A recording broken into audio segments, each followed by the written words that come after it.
अरे लयच मोठं मवळ होतं ना. नमस्कार भावांनो, तर नंबर 1 ब्लॉग बनवलेला आहे. सगळ्यांना चांगला वाटेल असाच आहे, तर सगळ्यांनी शेवटपर्यंत बघून जा.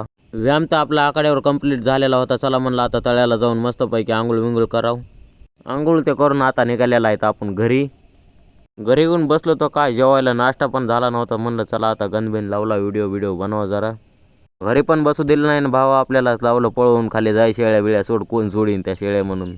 शेडवर आलो तो काय गुलब्या मस्तपैकी वाटावर झोपलेला होता. झोप रवा म्हणलं, मला दुसरे कामं बघू दे आता, तू इथं झोप मस्तपैकी. इकडं जरा पुढे आलो का नाही की वासरू लागला वरडायला. त्याला कोणी खायला पण टाकलेलं नव्हतं. इथं दिसलं खायला टाकायचं, घेतली त्याची वैरण आणि द्यावं म्हणलं त्याला खायला मस्तपैकी. आता खाताय तशी ते बसून.